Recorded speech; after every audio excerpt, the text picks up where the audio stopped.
you said you lost money on pretty much every new customer. So how the hell did you survive for 8 years until then? And even we then have to talk about, okay, what happened then and what became the business model. But like even the first 8 years, I can imagine there are a lot of founders out there that are like, holy crap, how should I bootstrap my company for 8 years?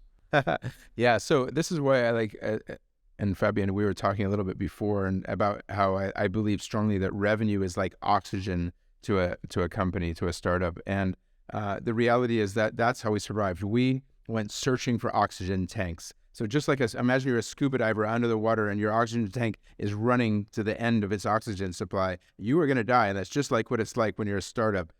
When you're running out of cash. I mean, it's not like investors just keep throwing money at you, right? I mean, no matter how charismatic you might be, and no matter what a big dream you might have for your company, the reality is that many times when you burn out of that cash, you're up against a brick wall, basically.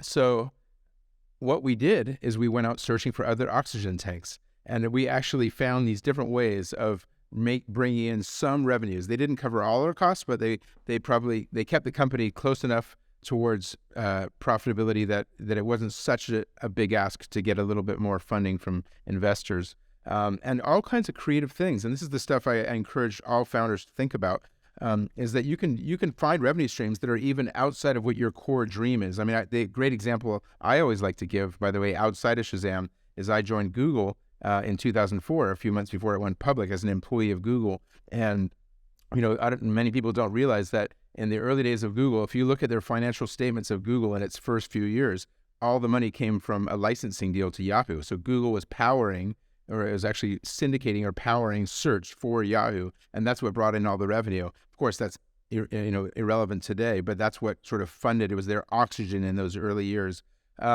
So we did similar things. So, and we did many things. I mean, I'll give you a few examples, right?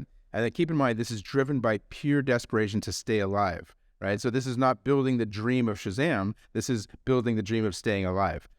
So we did things like we built a special app for Samsung phones, and these are old Samsung phones, not smartphones, so that when users had MP3 files on the phone, they would often have the incorrect metadata, so that you wouldn't be able to see what the song names were, the correct song names. And so Shazam would use our technology to identify what the song was and then fill in the correct metadata so that the songs on your Samsung phone would correctly display what they actually were after you had uploaded them to the phone. That was one technology. So we ran that as an ongoing licensing deal to Samsung.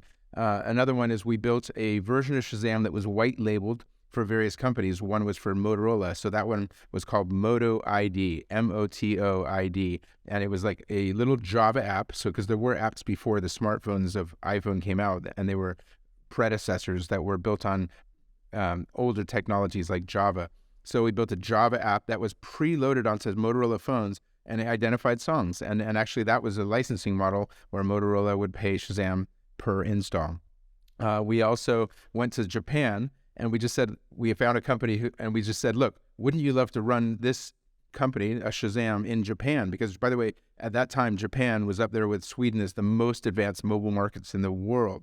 And so we actually just sold an exclusive license to a company in Japan, so that we just like, here, you have the exclusive license. You can just run our technology and build your own Shazam in Japan for a lump sum. And then that brought in some cash into the company.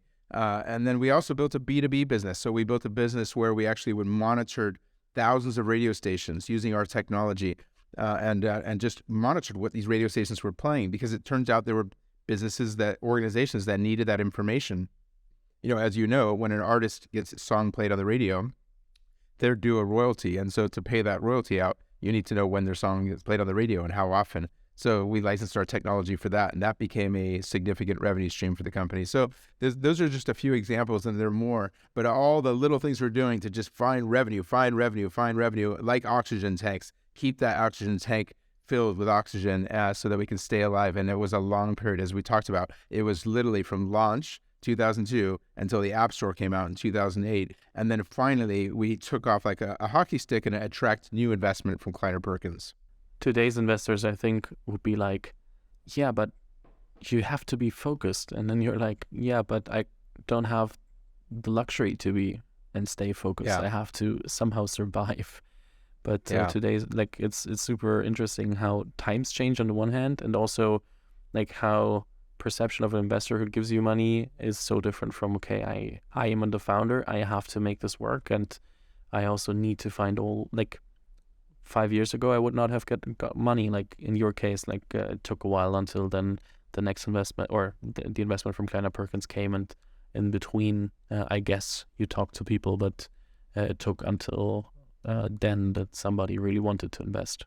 It's your job as the founder. Like you have to. You investors have lots of great advice, but not all the advice is 100% aligned with what you are. Need to do to make your company successful. You're playing the long game as a founder. And you've got to find a way to survive. And it's not only about are you going to be an overnight success and a billion-dollar unicorn. Not every company is, and we tend to think we see the big success stories like Snapchat and Facebook, and then we think, oh wow, I want to be just like that. But you have to remember, there's also there's a whole bunch of companies that survive for many years before they finally made it through, and it's the job of the founder to find a path to that.